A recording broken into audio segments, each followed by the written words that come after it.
is the story of a lost neighborhood and of its people who did not want to go. I don't want no money. I want my home. The old man is old. See how the old man is old? And I'm old. That's enough. I don't want to get out. I said to my two daughters, they don't want to get out too, because they spend a lot of money. Plenty of money they spend in this place. You're not getting out to nobody. Never. Hi, welcome to the West End Video Newsletter.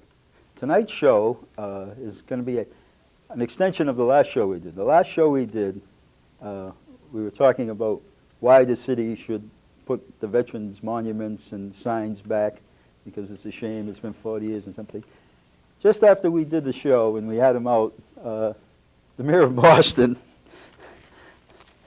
said that he is going to replace the signs. So this show has to go on, because we have to, I really have to say this, I congratulate the mayor for doing what was right, and it's a happy show, because for the first time in, I don't know, in my whole life that we've gotten to this point. I've been fighting this war for like 20 years, and I'm really glad and I'm happy. And tonight we have with us, we have Tom Matarazzo, Ralph Silvestro, and Jim Noe. Jim Noe and Ralph Silvestro are veterans from the Korean War, and we'll be talking to them a little bit. And we're going to be talking to Tom, because Tom is with the Veteran Services of Boston. Right. And we're going to discuss a little bit about what's going to happen with the signs. Can you give us a little information about what's going to happen and what the process is and how? Right. Obviously, there's a long process to get an individual sign, and I tell you what it is. There's a resolution introduced into the City Council. From there, it goes to the Public Improvements Commission to determine the location is available. There it goes to the City Clerk. After that, the Committee to Memorialize Veterans, who vote on it. And actually, the Transportation Department erects the sign. Now, that seems like a long, drawn-out method, but when you think about it, it's you want to make sure that each sign has a special meaning, and that just someone doesn't say, hey, I'd like a sign for John Jones. He was a nice guy. Put one up. But the criteria is that each one of those signs in Boston is dedicated for a veteran who was killed in action. Mm-hmm. Right. And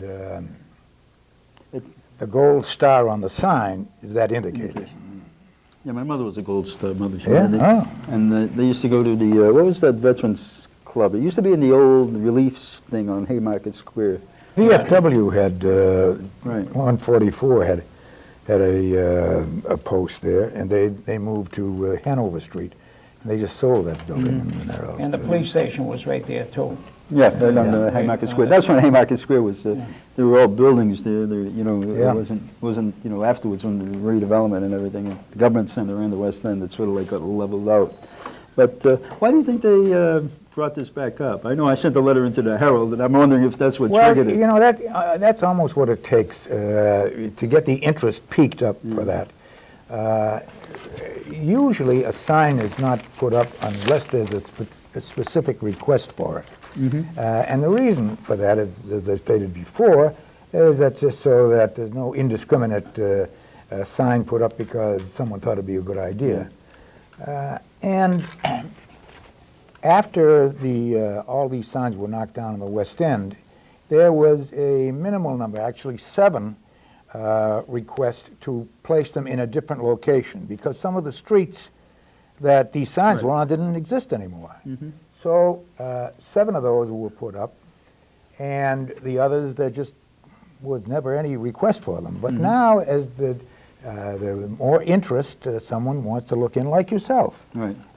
It brings the subject to a head once again, and so after we're talking it over internally, the mayor thought it would be a good idea to honor all of the 20 veterans who were killed in action.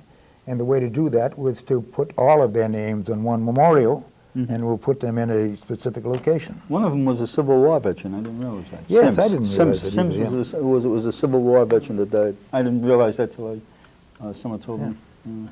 Just strange. Where do you think it'll end up? Where, the location? Well, I tell you, we already have suggested a place right near the new West End place, the new apartment that are put up. That's kind of symbolic of the West End people. There's a large area of sidewalk there, and there is a brick wall adjacent to the building. So we're looking to see if that is an acceptable site. Well, If it is, then we will talk things over with the Arts Commission, who has to rule on all of those perennial and perpetual signs. And that's the next step, and after that is the erection. That's right. That'll be some time. I know I'll be happy about it because it's, to me, like I say, with my brother, my brother died in Italy, up in the Po Valley in 1944, and Well, certainly you have a personal interest in it. I don't personal blame you, interest, yeah. And as a matter of fact, he was coming back off the line, and his buddy stepped on a landmine and took them both out. So, matter of fact, that was his third Purple Heart. He had two before that. So. But that was a war, you know. Everybody, the whole families got wiped out. So, you know, it wasn't just my family that suffered. So I don't want to make it seem like, you know, but there were tragic times.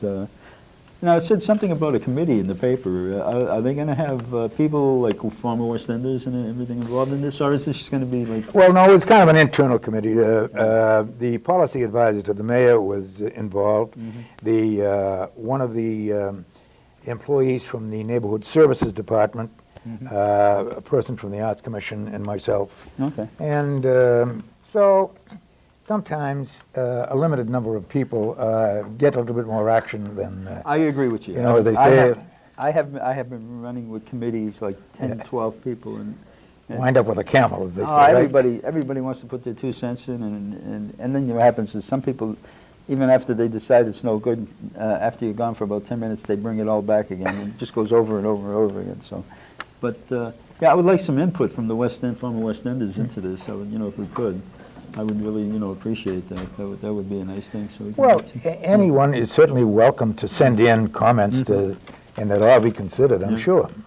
So basically, and like I say, I want to congratulate the city for this. I think it's a fine thing they're doing, and I think it's something. I mean, it's something that should have been done way before. Okay, it should have been done under the Hines or Collins administration, but you know.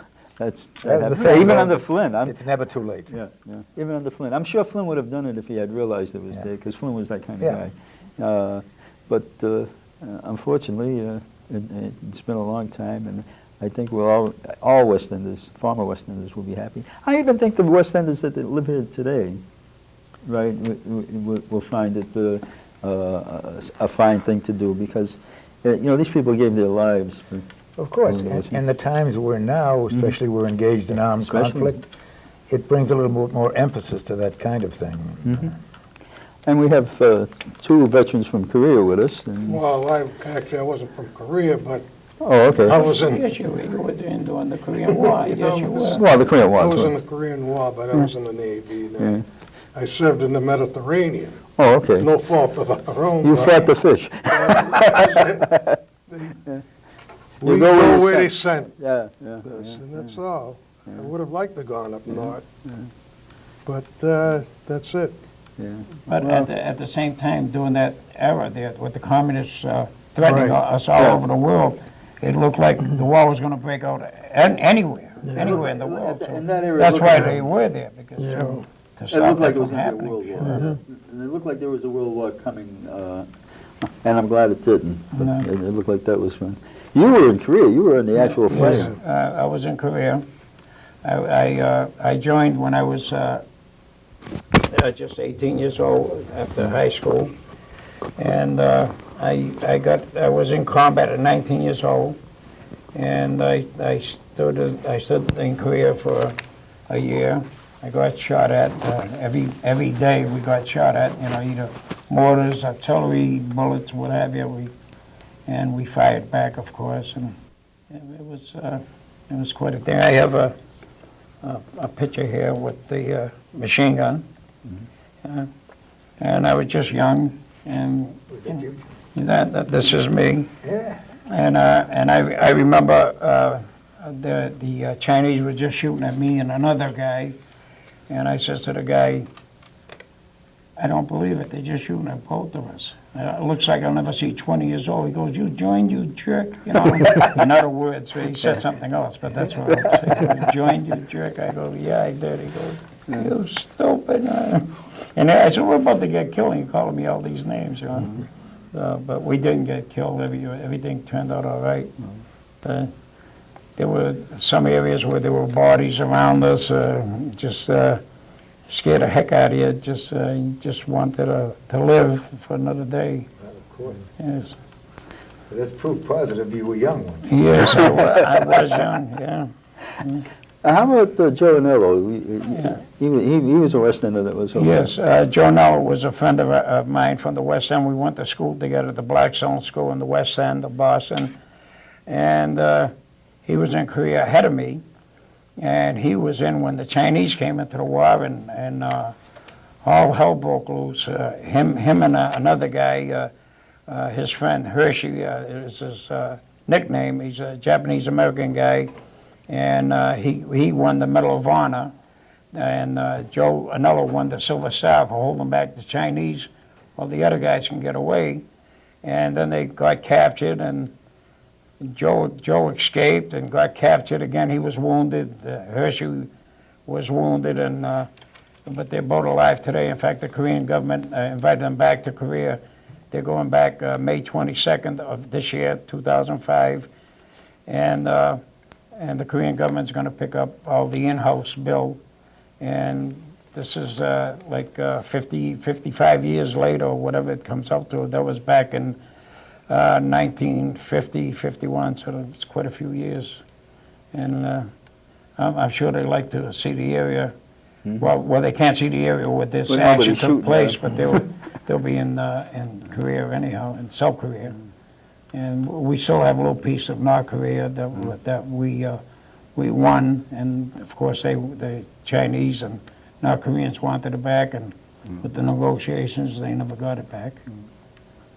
Well, that was a tough time. I remember, I forgot who it was. I remember somebody from the West End went over there, and I guess they had just gotten off the boat or whatever, and they got killed. It was. I think that was Jimmy Delmonico. I think that was. It was somebody. I remember it was somebody. It wasn't. It was like almost. He just got there, and that was it. It was over for him. It's a tragic time. Like I say, in the Second World War, there was Second World War was everybody was dying. Everybody. They were against the Navy. Everybody was. Me myself, I was in the Coast Guard in peacetime, so I don't really have a lot to add to all of this. But what about your ship? I volunteered in 1951. Right. I went in for 4 years. I was aboard the same ship for 4 years. They wouldn't let me off because I was an ex-fisherman, and they wanted to keep me on there. What was the name of your ship? The ship was the Leary DDR 879. Yeah. It was destroyer radar picket ship. Oh, okay. Smaller, so- about 300 feet, right? Yeah, well, I'd say it was about 380 feet. Yeah. With a crew of about 375 Right. people. And good thing about a ship that size, you get to know everybody. Right. Well, we had friends that Jimmy knows too, that run crack carriers, Yeah. and you could never, Those things. it was big, so Too but- many people. I spent most of my time in the Mediterranean. Yeah. So, Visited And your Italy. brother, and your brother was with you and I had a also. brother on the ship same with me ship. also, because during conflicts, you could have your brothers aboard. Right. But when the Sullivans got lost, of Yeah. course, during wartime, Yeah. they eliminated it. Well, they also initiated that, Private Ryan, that movie, Private Ryan. Right. Where they, if you were the only surviving brother, they would pull you out of combat. Right. So. And there was one good thing about being in the service. I went to see my grandmother in Italy, which I never had the chance to see over here. Right. So I did. I benefit that way too. Yeah. Well, people don't realize that even if you Yeah. if you're in the service during wartime, okay, and you're not fighting, it doesn't necessarily mean that you're not going through stress. Oh, there's a lot of stress. Yeah. Because everybody's the officers and everything. Anybody, see, nowadays nobody goes into service, so it's like people enlist like here and there Well, to do whatever. Today it's all volunteer. I don't know if what would happen if we were ever really in a real conflict. If who'd want to go to war? Well, the rites of passage when we were young was going into the military, In most cases. I mean, other people didn't, but it was going, and you learn how to line up. You walk down the street now, you get 5 kids walking down, and they expect you to walk onto the side, into the gutter to walk around them, you know? Well, no, it's, This whole, you learn how to, you know, act in company, you know, of a lot of people, where there's a lot of people around you. You learn that you had to work a certain way for everything to get done. But nowadays, you know, nowadays the rite of passage is college, and you know what the rite of passage in college means. Whee! And not that in the service that you didn't do that, but you can only do it to a certain extent, you know. But I'm glad that Mayor Menino and Boston is considering putting these names back up, the ones that lost their lives. Also, there's more names. On our street, we had the Napoli family that they had 5 brothers in the service, and one got killed, and they never had a chance to put his name up. He died. What war was that? That was the Second World War. Yeah, Second World War. Well, in the Fenway area of Boston, we have a little park. We named it after Charlie McGilvery, who was a Congressional Medal of Honor recipient. Mm-hmm. And we have a World War II memorial. And during the Korean conflict, 4 of the bronze plaques were vandalized and pulled away. Is that right? So, you know, then they were asking, how do we get the thing refurbished? And actually, it was the George Robert White Fund who had put up a dough for the memorial in the first place. But the will of the White Fund allowed only for capital projects and not for maintenance. Ah. So, you know, after a while, it took so Crunch. long, I came up with the capital project of getting 2 new memorials, one for Vietnam, one for Korea. Okay. So the gentleman you mentioned, his name will be on the World War II memorial in the Fenway area. Yeah, there There's was. In fact, I 27 spoke to his brother about maybe 3 months ago. I asked him to come down to Meadow Glen Mall because the guys down the west, from the west end and the north end, get together every Thursday at the Meadow Glen Mall about 10 o'clock Yeah, there's a in whole front of crew. Dunkin' Donuts. Yeah. And Frank Privatera, the lawyer, buys cannolis and pastellis and all That's kinds right. of goodies. But everybody anywhere buys for their own cannoli. coffee. I'll follow you anywhere. Yeah. Yeah, there's quite a few guys go up there, isn't there? Oh, you know, we had other people like Frank Levine. I tried to get Frank over here. Frank was over in Guam in the Air Force, and he was with, you know, the Clayman kid. You know, the Clayman kid that got killed in the flight that disappeared over China. I guess they eventually found his body and everything. But Frank was he was over in Guam with the Air Force. Then after a while he came back and he met some girl in Illinois when he was going through basic, and the girl asked him if he could sail, and the Charles, you know, the judge, what is it, the boat club down in the Charles River. That was started for West End kids by Joe Lee. Joe Lee started that. They built their own that's where I boats. learned how to Yeah, they built their sail a own boat boats. down Yeah, there. this is true. They The built their own Joseph boats Lee, and everything and did all this. So if Frank's in Illinois and the girl comes up to him and goes, "Do you know how to? Are you a sailor?" He says, "Yeah, I can sail." Come here. He gets back from the war, right? He gets a phone call. You know that boat that went over to Israel, the Exodus 46? Yeah. Frank was a crew member on that. You know, so he got like a sort of a double dose, right? Very good. Guam and everything. And there's a lot of interesting stories. I think I've been remiss in that I should have went after.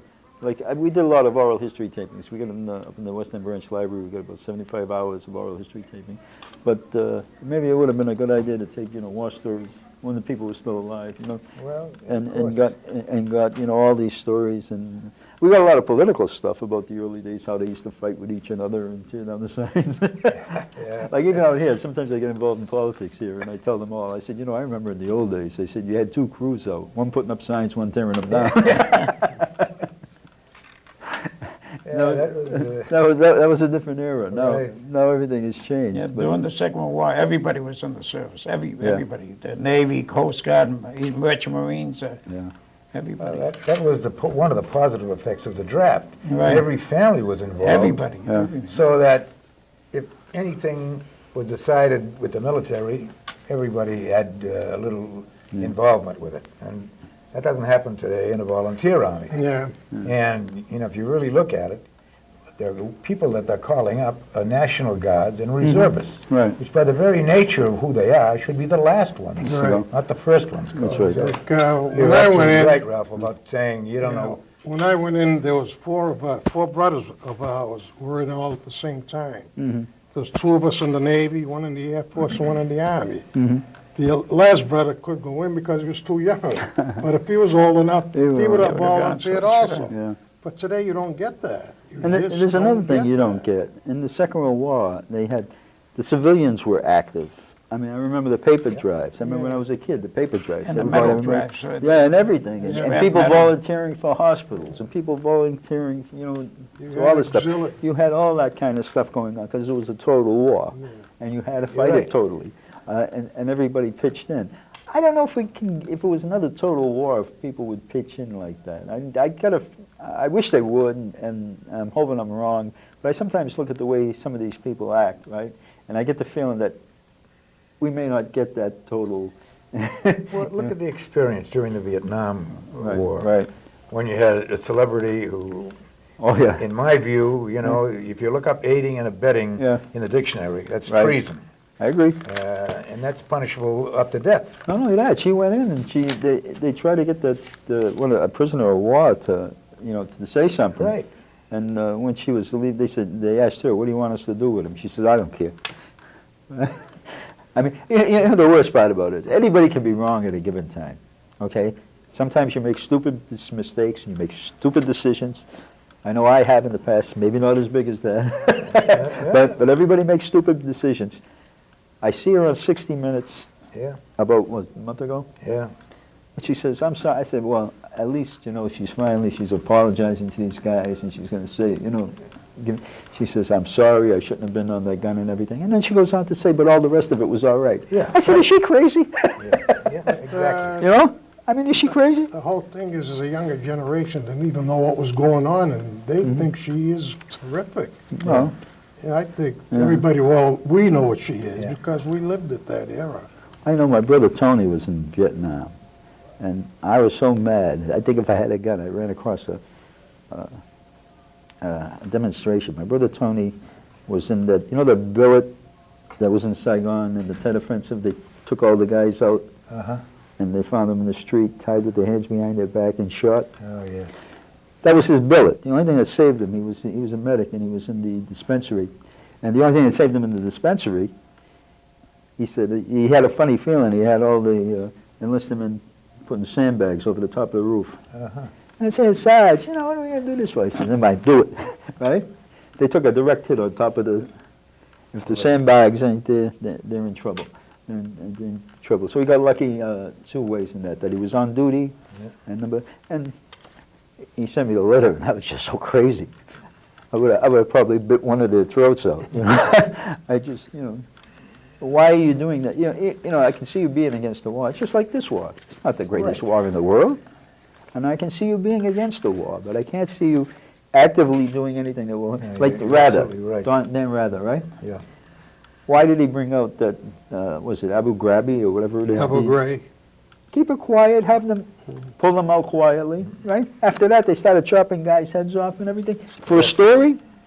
He's going to do that for a story? Yeah. I mean, that's what irked me. I mean, maybe people out there think that, it's right, we should do the right thing. But if it's going to hurt our people on the field, I don't think anybody has the right to do You got to those things. support the troops no matter Right, what. exactly. There are just terrible things that happen in wartime. Right. There's no getting around that. And we'd like to think everything is, everybody follows the Geneva Convention, but... Oh, no, especially on the other side. Look at the other side. I mean, look, I don't want our side to do... look, in the Second World War, a lot of things happened in the Second World War that people don't even realize happened. If you get into it, you'll find that on both sides. Yes. On both sides. Yeah. Yeah, the atrocities, sure. Sure.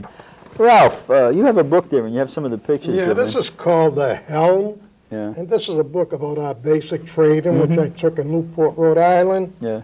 In February of 1951. It was a 9-week course. And here's what I looked like then. It's quite a difference now. Yeah.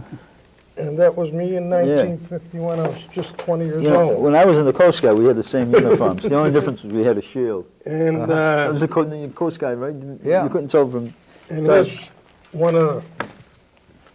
his name is Joe Noe. Yeah? He's from the West End, and we did both boot camp together. Mm-hmm. We spent 9 weeks together doing boot camp. Yeah. And he's an old West Ender, too. Yeah. Wow. Yeah? See, Any more? no, that's...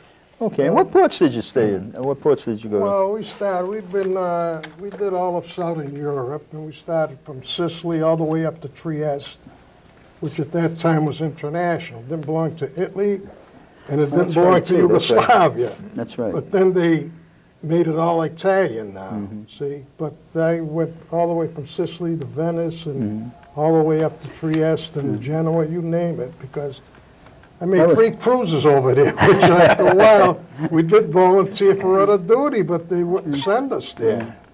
Yeah. But like I Well, said, you were an important part to hold back the communists, believe me. That's well, I tell you, we even went to Beirut when I was in there, and believe me, it was such a beautiful city. It was called the Switzerland of the All- East. All white buildings, and Yeah. it was beautiful, and there was, and we It's a went shame there. what happened there, too, yeah. So, but that's, who knew? Matter of fact, my brother's, I get his book, the 88th Division. I think I talked to you about this Right. before, the Blue Devils Blue in Italy. Devils. And they ended up in Trieste. That was Yeah. where they finally ended up. That was the ending of their... Tony Jugo from the West End was in the same Yeah, he told me, division. yeah. I just knew, if I could talk to The him. Blue Devils. Yeah. I remember that somebody was in his division. Matter of fact, somebody I know in Somerville, his brother was in the 88, but he died, so I never even got to talk to him about it. But whoever it was, they came into my house and told my mother the story about, how it ended. Yeah, I tried to get Tony Jugo to come down, Yeah. and he's very, very sick. Sick, Really. yeah. He said, I would have loved to come down. I said, can't you tell your story? Tell your story. These, all the veterans of World War II are gone so quick. I know a couple, I know someone here, and he was in there's 2 guys in Somerville I know. They were both the interpreters. They could speak Italian.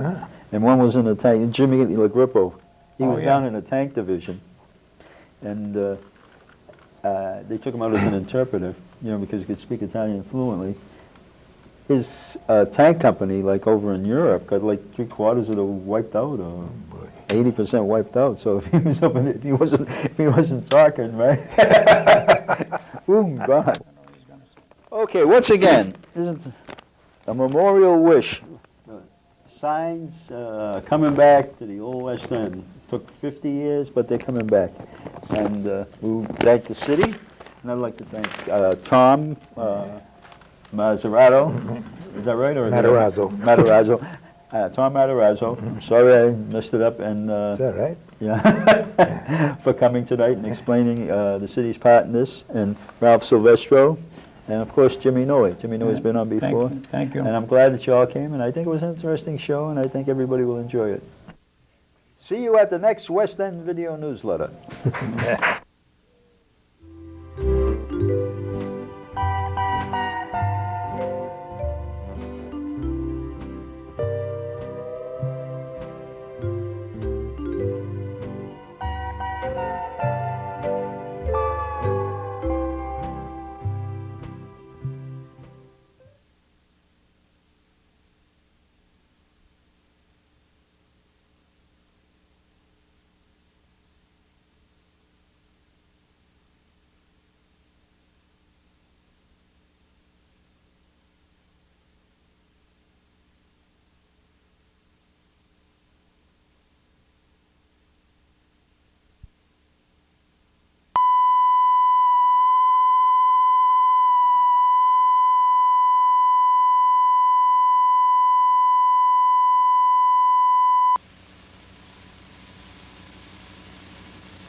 Out of sight, out of mind. You found someone new, but I can't change my love the way that you do. This is the story of a lost neighborhood and of its people who did not want to go. I don't want no money. I want my home. The old man is old. See how the old man is old? No more, that's enough. I don't want to get out. I said to my two daughters, they don't want to get out too because they spend a lot of money. Plenty of money they spend in this place. We not get nice to nobody. Never. Hi, welcome to the West End Video Newsletter. Tonight we have with us a guest that I love to have on the show because he's always entertaining, and more than that, he knows what he's talking about, and he's always been a populist. So we have Ray Flynn with us tonight, and Ray Flynn has always been the kind of guy, even when he was mayor, that would help the little guy. He came across for the West End when he didn't have to. He wasn't from the West End. I mean, he played basketball against us, and sometimes he even says we beat him up, but he still helped us. So I have to say that the guy is the greatest. I've always said this, I say this, and I'm not saying this because Ray is on my show tonight. I tell everybody that. I said, the only mayor that really went out of his way to help us was Ray Flynn. And Ray, thanks. It's good to be on your program again, Jim. Thank you. Yeah, you've been in politics a long time, and you probably know politics better than anybody. I mean, also religion. I mean, when you were over in Rome when the Pope died, unfortunately. You know, the media, you know how to communicate. Even on NBC, they said that, you add a lot to their coverage, you know, because you do know. You knew all that. Matter of fact, the last time, about 2 shows ago when you were on, you had the book you wrote about the Pope, if I remember right. Right, the accidental Pope, yeah, right. that's right. That's right. Jim, I was actually in Rome for 6 weeks. NBC and Fox 25 here in Boston gave me a little contract. Right. And I was in Rome before the Pope passed away. I was there for the, at the funeral. The funeral, I like to be able to describe it a little bit for your audience. Sure. It was one of the most extraordinary events that I've ever seen in my life. I mean, I go around to, I was invited to give this speech at the South Boston Branch Library about my experiences, and also in New Jersey and the Knights of Columbus event. Well, after I got through speaking, I spoke for about an hour and 15 minutes, which is usually long for me. Yeah. And people applauded, but then they took questions for another, I took questions for another hour. I mean, there's this level of interest.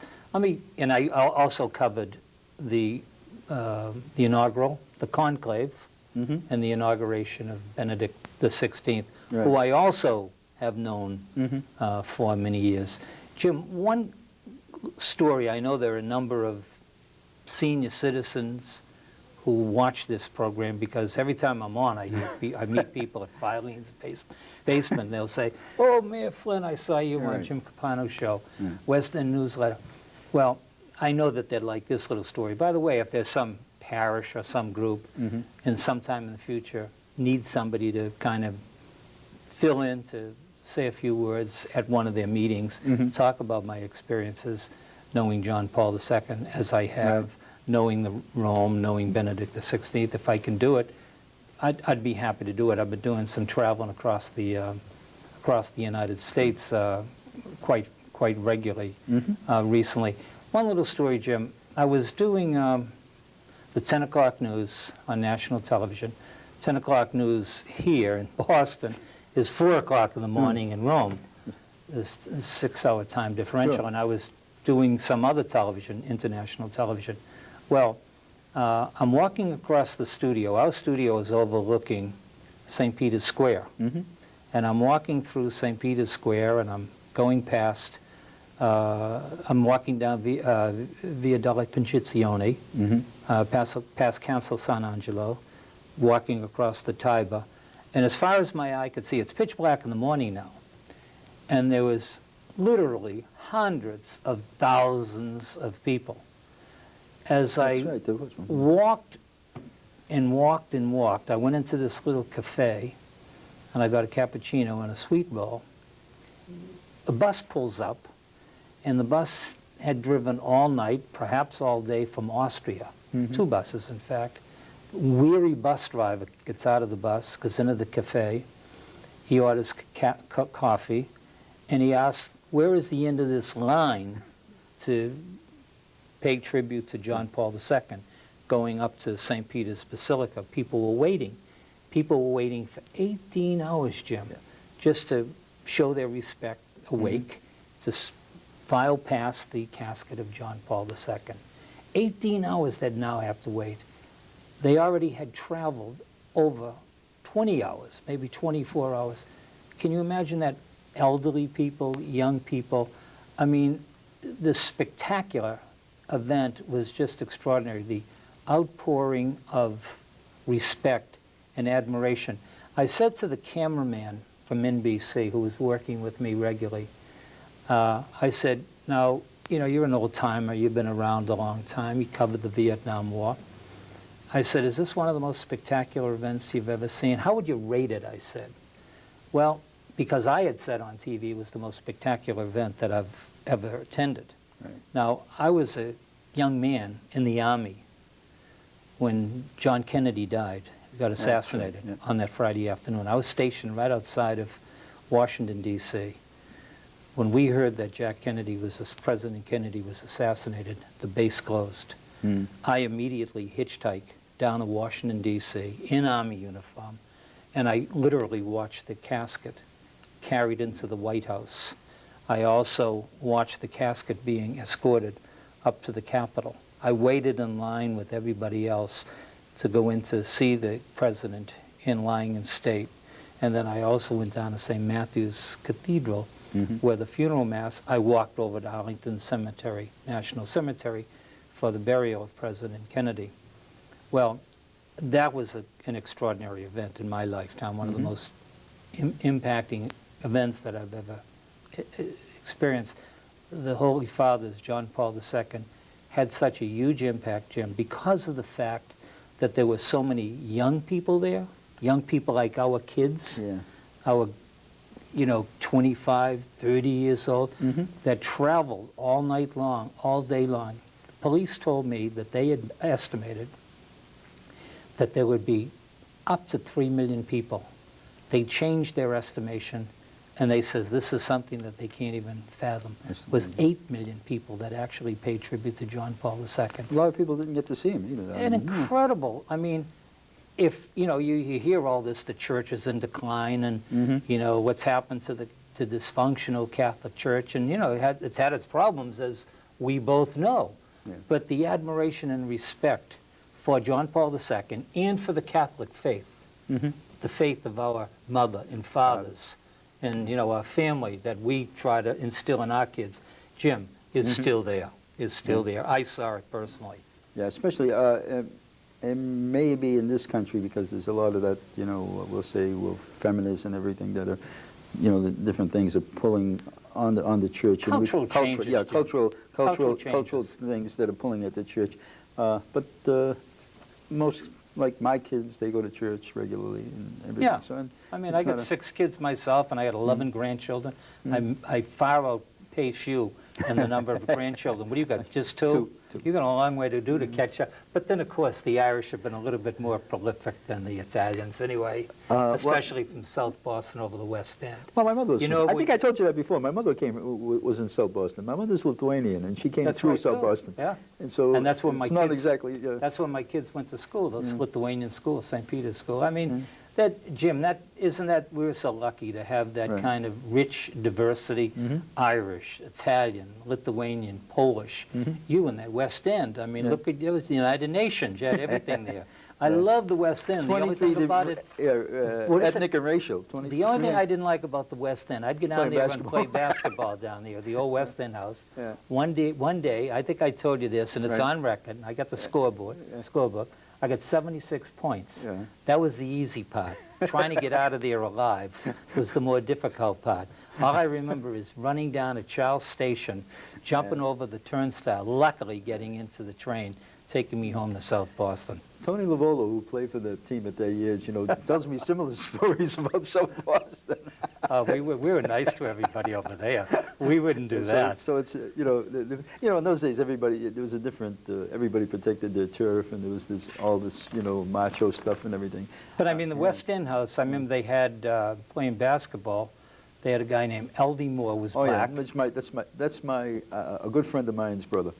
Really. Yeah. And you had Tony DeVolio, Tony Longo, Longo, yeah. He's Tony- down in Florida. Fernando. Is that Fernando, right? Yeah, and then Roger Jackman. Roger died, unfortunately. Roger died. Yeah. He used to be the toll boy for At the the Boston Celtics. Celtics. Yeah, that's I right. was the ball boy. Roger was the was the toll boy for yeah. the Celtics. I mean, but the West End, that was like the United Nations. That's right. You know what I mean? Well, the Jackmans, you know, the West End was originally Irish. Up until about 1905, it was largely Irish. Now, when I say almost totally Irish. And the Jackman, Nellie just died a couple of years back, and she was living in Southie, I believe. She was, yeah. And Nellie, we have a tape somewhere where Nellie's talking about an oral history tape on video, when Nellie's talking about how the West End was, the little store that she had, and you know the way Irish politics was in the West End at that time. Yeah, Plus, LeMasney and everybody came out of And that. you had some good Italian athletes. Tony Magicomo, do you remember that name? No. We went to Might have been- Charlestown High School. Might have been. Yeah. Yeah. And then St. Joe's, of course. That was the legendary church. Oh yeah. My pastor, Monsignor Powers, wasn't he down at St. Oh Joseph's? yeah, Father Powers. Yeah, he was Yeah, the waterfront Father Powers. chaplain. My father was a Afterwards, dock yeah, worker. right. And then Right. He but- did. He after they tore the West End down, he moved over. That's right, down that little chapel down by the fish pier. Yeah, a lady Yeah. of good voyage. Yeah. It was, and you know, that was with LeMasney, and you know who was the pastor of that church around 1900 and 1905, 1910. No. John O'Connor. Was it O'Connor? Cardinal O'Connor. O'Connell. Yeah. Oh, O'Connell. Yeah. Oh, really? Yeah, he was the pastor. I didn't know that. Matter of fact, if you go up there in front of St. Joseph's, the street that runs around it now, it's named O'Connell Way. You think O'Connell? Yeah, the O'Connell Way. O'Connell Way, yeah. That's Speaking of that, I really been following some of your efforts there, trying to get some of those Hero Squares markers. You making any success with that? Yeah, I wish I well- were the mayor. I'd help you with all Well, that. it's working out. They're going to do it. They're going to put a memorial back.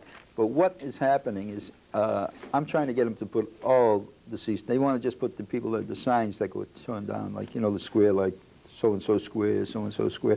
So they're going to put, like, whatever names that were on the squares, right? I'm trying to get them to list all the West Enders that, you know, died. You've had a lot of famous people, but nobody more deserving than those heroes who gave their life Well, up sure. for our. And I think Without a your doubt. brother was one of them, wasn't he? Yeah, Your yeah. brother was killed in Italy Yeah. for the right. United States. What, the Air Matter of- Force? No, he got wounded 3 times. He fought all the way up through Italy. And matter of fact, My I brother found- was fought in Vietnam. My brother was a highly decorated Vietnam veteran. My brother Dennis, a Boston fireman. But when he came to Italy, he doesn't like to travel too much, but when he came to Italy to visit me, the first place he went off for was Nettuno, where the famous Anzio beachhead was. Nettuno is that famous cemetery down there. About 7, that's where Roddy Murphy, 7,000 Americans, all the way from Sicily, North Africa, to Monte Cassino, all That's the what- way for the liberation of Rome. That's where they're my buried. brother was in the 88th Division, and they fought from down, and Anzio he wasn't with Anzio because they were going up the middle, and Anzio was like, you know, a beachhead landing, trying to get ahead of the Germans. It was one of the most difficult battles in the whole Second World War. And my brother was at Monte Cassino. I mean, he made it all the way up to the Po Valley, October 21st, 1944. They were coming back off the line, and some guy stepped on a landmine, took them both out. I went to Monte Cassino one time with John Paul II, and the Polish resistance waited after the invasion of Poland, September 1st, Oh, that was a 1939. disaster. And these people weren't prepared. Well, So the what they Russians did, stopped. what they did was they waited and waited so that they could fight the Germans. And they fought the Germans and met the Germans after all these years of training in Monte Cassino. More people got killed in that battle of Monte Cassino. Think about it, they were trying to climb this huge hill, which is now a Benedictine. Unscalable hill. Yeah. Yeah, and they were just dropping like flies. But talk about the heroic activity of these Polish, of these Americans, and British troops. I mean, just amazing, amazing. You know, and that, you know, I got to say this: you have a passion for the West End. I do. I And, love. I mean, you know, it's, and that's it's about what America. Yeah, and what I try to say all the time is because, you know, you really didn't have to because you're not a West Ender. I mean, and I'm not saying that in a bad way. You know what I mean? What I'm saying If is you love that America, you're a West Ender. you were doing the right thing, right? And you just looked at it and said, that's the right thing to do, and you went and did it. And that I have the utmost respect for you.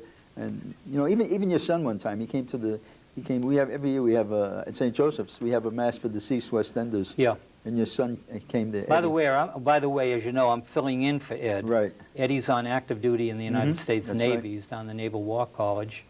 And so that's why I'm here. Right. You know, so. Eddie's I'm glad- also he's pulling papers for the run city Gonna run for council. city councilor in Boston. So Yeah. I never thought that he was interested in politics because right Right. after high school, Jim, 3-4 days afterwards, he signed up for the Navy. Yeah. He's been in the Navy since he graduated from Don Bosco High School. Yeah, a long time. And so, I mean, in the reserves. But I'm glad Yeah. I'm glad he's home. He's got a wife and a little baby and expecting another little baby. And I think this way, as a city councilor, I think he'll make a great city councilor for the one reason, like I say, he came to I sent you the newsletter and everything. Yeah, I read all so, the So time. he read the newsletter and he Yeah. seen that we were having a mass and he showed up and it amazed me, because, it's sort of a West End cultural thing and that he took that much interest in the neighborhood, right? And he wasn't, at that time, he wasn't running for anything. Well, I did something right, I guess. Yeah, And he wasn't running. He just came and you don't know how much I appreciate that. Matter of I'm fact, I had glad. him on the show after that. I said, Good. he's such a nice kid and everything. Just to go out and do that, You sure you weren't in the West End? You guys show a lot no, of. I still hold the animosity about the date I got beat up down there. Yeah. And you've always been a fighter. I mean, you had great people. When you were mayor, you could leave the city, and the city would run by itself because you had one great ability. I mean, you're a good mayor in its own, but you had all good people around you. I try to And bring in a everything lot you of did good right, people. yeah. I have Mickey Roach and Right. Steve Coyle. I mean, there's never been a better director Before for or the after, VRA. yeah. I mean, just an extraordinary guy. And Leo Stapleton, fire commissioner. Right. I mean, yeah, we had some real talented people. You know what it was, Jim? I played on what was probably one of the best basketball teams in the country, Providence College. And I was the captain of it. Right. And people used to say, Joe Mulaney was our coach. Joe Mulaney was a legendary coach. After he coached us, he was so good that the Los Angeles Lakers, who were world champions with the Boston Celtics, hired him as their coach. And they said to Joe Mulaney, the reason why we're hiring you is because you have such a talent for getting people to work together. I never forgot that. I played for two coaches. I played for Joe Mulaney, and I had a brief opportunity to play for Red Auerbach before I got cut by the Boston Celtics. Yeah. But nonetheless, two men that That was in an 8-team league. Yeah, that's right, too. Two men that I greatly admired, and, I was able to play a lot with Joe Mulaney. I only could play a short while with Red Auerbach, but nevertheless, I had the opportunity of getting to know Some what people never get sports, what it's about, and what teamwork is about. And that's why I brought in good team players at City Hall, whose agenda was not personal glorification. Their agenda was serving the people of the city of Boston. I had a little sign at my desk in City Hall, and it says, if the phone call comes in and you find you get annoyed with it, that's the time to quit. Right. And that's the way I felt. Well, you were a hands-on mayor, and I guess, some people like to call themselves neighborhood mayors, but you were really the neighborhood mayor. You were out in the streets, right? You were everywhere. You were a fighter for everybody's rights, and you won big all the time in Boston. I used to say, Jim, you can't run the city from City Hall. You have to be out in the neighborhoods to understand what people are really saying and how they feel. What do you think about running for governor in 2006? It's funny, on my way in here tonight, a fella said to me, can a guy like you, with your, as you described me, this populist sentiment, that kind of hands-on neighborhood, little people politics, can a person like that get elected anymore? Could a person like that become a governor? Or is it all about money? Is it all about the media, powerful special interest groups? That's a good question. I mean, if you look at what's happening recently, it's true. It is money. It is money. It is media. And it is powerful special interest groups. But, you never know. Every once in a while, somebody sneaks in. Absolutely. And particularly if you look at the fields. I mean, if the field is, you know, 3 establishment candidates and one person that could legitimately lay claim to working class people, That's right. and working class people know that person and know that reputation, and no media is going to talk them out of it or right. try to distort that record.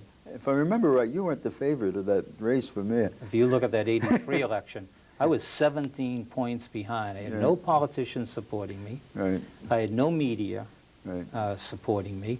I had little money, Right. very little money. I spent $200,000. You know, at that time, they said it cost $1 million, $2 million. I had $200,000. But what people didn't know is I had been over the track. I had been out in those neighborhoods. I had worked with those people. I mean, I'll bet you, just this program here, I'll bet everybody who's interested in the West End, you know, they could be living in Stoughton or Saugus or Canton or wherever. Right. I'll bet you if they ever saw Ray Flynn's name on the ballot, they'd say, I remember him. Sure, he's my kind of guy. He's the one that put everything in place for the West End place. Or else that would have been a whole different type of building. I mean, as it turned out, we didn't get as much as we should have because things changed. But it probably wouldn't have even happened if it wasn't for Ray Flynn. So that I got to say. I won't declare my candidacy for governor of Massachusetts here tonight, Jim, but to answer that guy's question walking in the door and to answer your question, yeah, I think that a person like me can get elected governor of Massachusetts. I think there's still room in politics for people who have a close connection to working class people, and I think people are savvy enough to support that kind of person. And more importantly, I think that's exactly what the state needs. I agree, especially with the Democratic Party. The Democratic Party, it's being run by, I guess what the word I'm looking for, they call themselves progressives, but what they are, see, the Democratic Party used to have a big tent, okay? And you could be against this issue or that issue and still stay. The reason we have 51% independence in this state, where it was largely Democratic up to, I think we were what, 50-something or 60% Democratic at one point? Sure. They've been pushed out of the party. Sure. All you have to do is like you. You ran for Congress, right? And what was the thing? Abortion, abortion, abortion, He's abortion. pro-life. Yeah, pro-life, pro-life, pro-life. Yeah.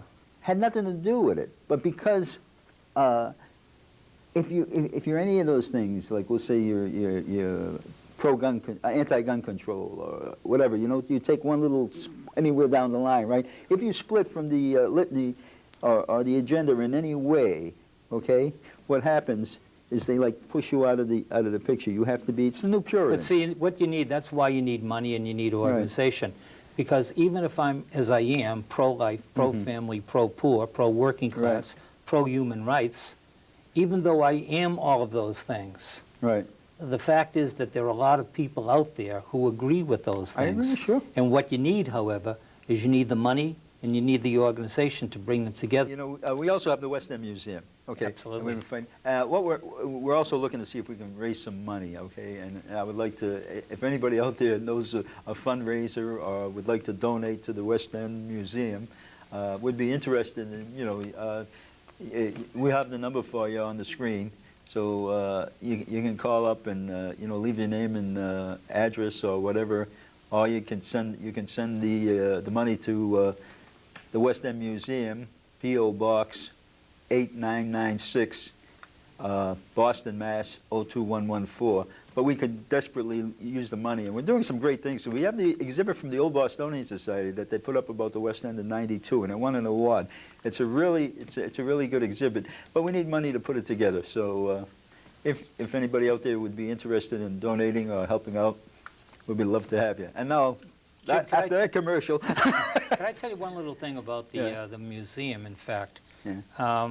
You saw me, I was with my wife, we were waiting in line to go into the Democratic National Convention. As you recall, I was waiting there with David Rednoy, my dear friend who since passed away from WBZ, and we're chatting away and chatting away. But right in front of us was Tim Russett from NBC, a longtime friend of mine as well. So I talked to you, and you and I were chatting. Tim Russett was in front, And I says, you know who that is? And I says, that's Jim Capano, West End. And he's looking at me, and I says, West End is one of the most extraordinary stories in America today. I went on to tell him the injustice that took place in the West End and how people got really devastated and they got robbed of their property because of callous criminal decisions made by people in power. And they never, it never should have happened, and even to this day, they should be rewarded for what happened to them. And you know what? I think that if you're able to get this message the way you just described it to the audience out there, the people will say, hey, we have an obligation to fund this museum. You know why?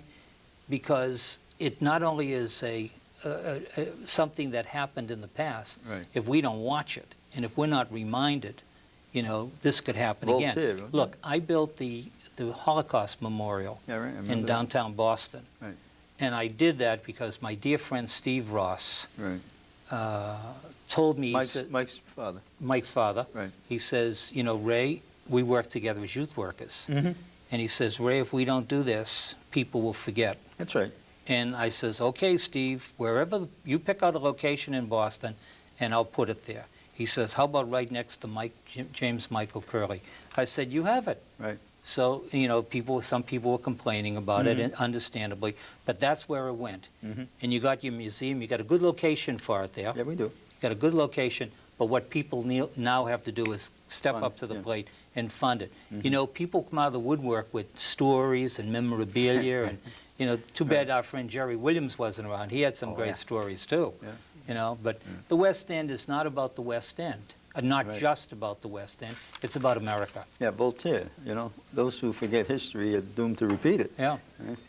So that's, and the West End is not only that, it's a classic story. It's a classic story of eminent domain and urban renewal. People don't realize the things that happen under eminent domain and urban renewal. And unfortunately, I can't go into it much deeper because we're coming to the end of our 29 minutes.